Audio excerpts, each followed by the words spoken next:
がここにいるうちの本物のスクールスポーツのために行こうぜベイビーバンこの国は気をつけて、現実になることがありますからね。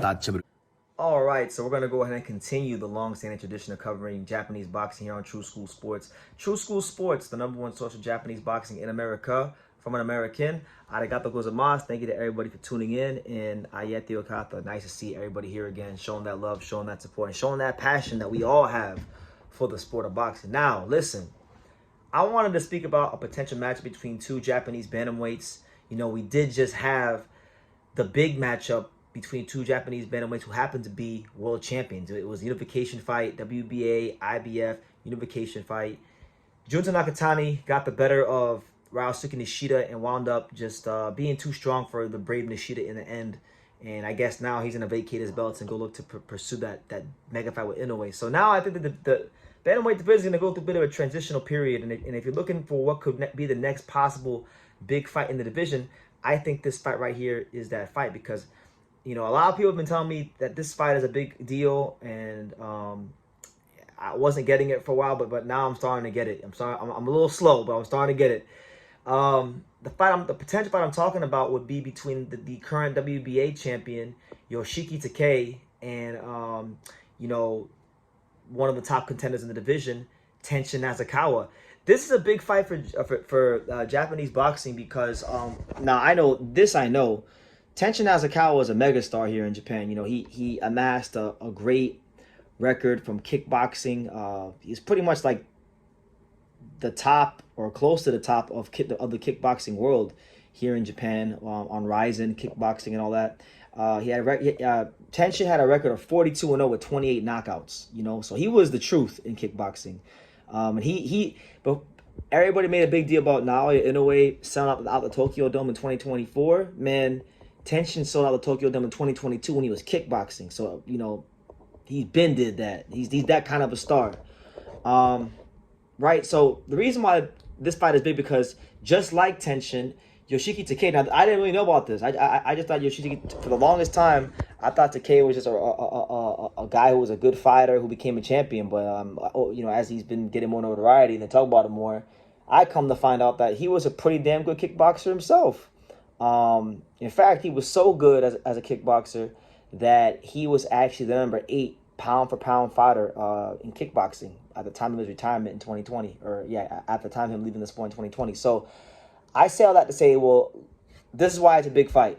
Number one, Japanese boxing is in the golden age right now.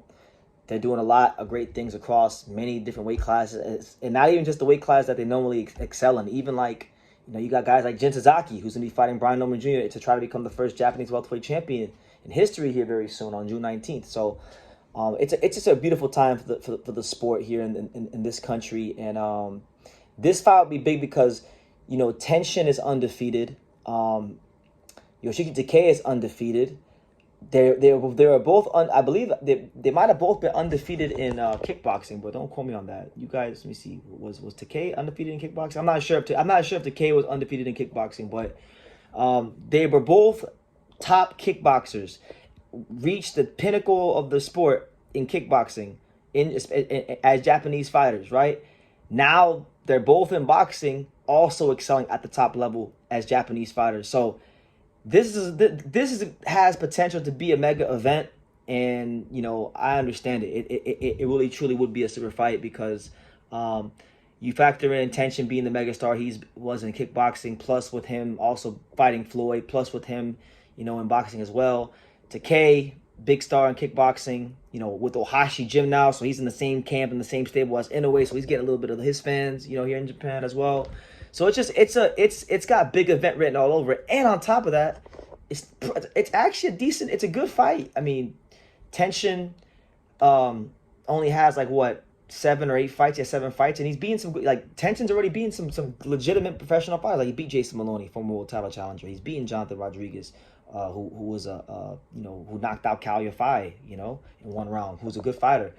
So he's proven himself to be a legit fighter. He's not just a kickboxer that came into boxing. No, at this point, Tenshin's a real boxer. And then as far as Takei's done great for himself as well. You know, he beat Daigo Higa, he beat Jason Maloney. You know, he's got some scalps on his resume already that you can be proud of as a bantamweight, and he's bantamweight champion. You know, he's got the belt and he's defended it 2 times already. So these are 2 fighters that were like elite at kickboxing that have now not only have they proven themselves to be legitimate fighters, but also be top tier legitimate fighters in their weight class, and that makes it a big event, right? So, and then as far as from a style standpoint, you know, I think Tenshin's very athletic, has good timing, is a good counterpuncher. I know my good buddy Angelo Leo, he sparred a good amount of Japanese fighters, and I remember a couple years ago I asked Angelo, I said, hey, who's the best Japanese fighter you sparred? And I wasn't expecting him to say Tenshin, because at that time I didn't take Tenshin seriously, and he told me Tenshin.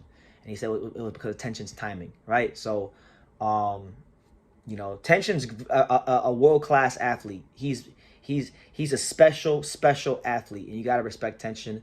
I think their fight would be great because of Tenshin's athletic ability.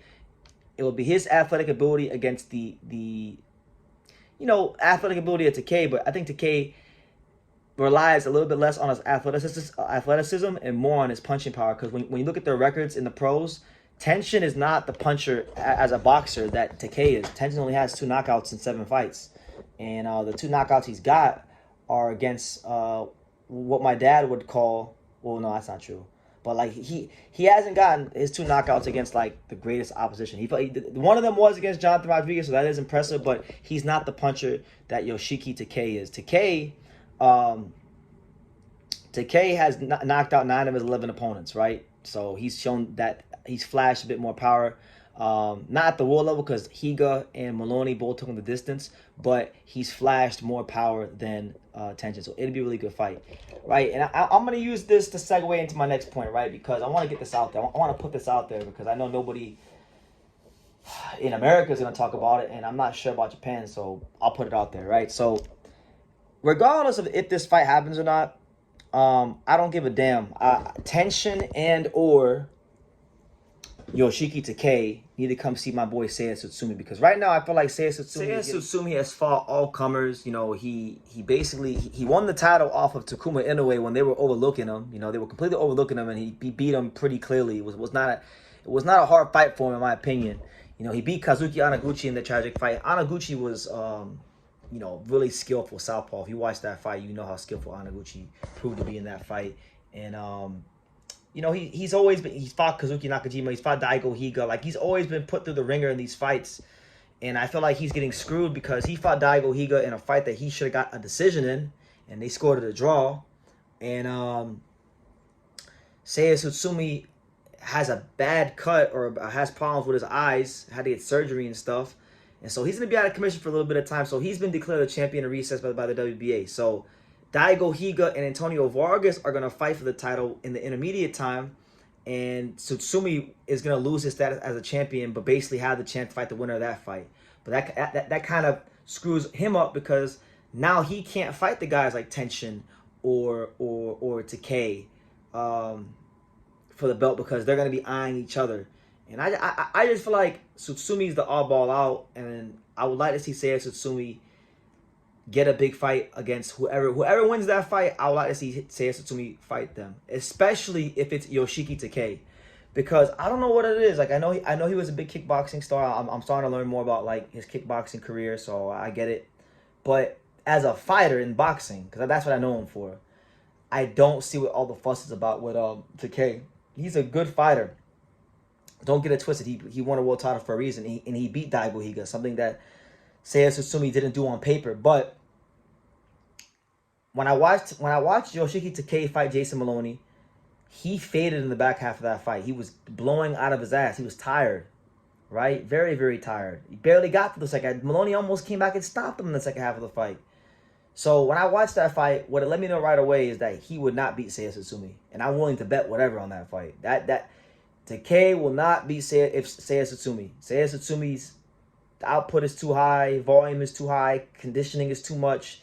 To beat Seiya Tsutsumi, you have to literally you have to be willing to die to do it. And I'm not sure if Takei has that kind of dog in him to do that with a guy like Seiya Tsutsumi. I still think, like, I know Junto won't fight Seiya Tsutsumi. I know that's not gonna happen, but I always thought that Seiya Tsutsumi, because of his relentlessness and his volume and his tricky switch hitting style, he would have been Junto's toughest opponent at bantamweight. And I know there's reports that they sparred each other, and Junto was apparently putting it on him on sparring, but that's sparring. The fight is a whole different thing. And Tsutsumi he strikes me as a guy who's more of an under the lights fighter. I've seen him spar before against Saul Sanchez in person, but he's definitely an under the lights kind of guy. So I think he would have given Junto the best run for his money at bantamweight, but we'll never know because Junto's gonna go fight anyway. But I'm saying all this to say that, look, I don't care about like Wahiga and Antonio Vargas. It's cool that he still get a chance to win his belt back, but I hope that that's not going to be used as a reason to push him aside from getting the other big fights here in Japan against other champions. So I want to see him against one of those guys, especially if it's Takei, because everybody keeps going on about Yoshiki Takei.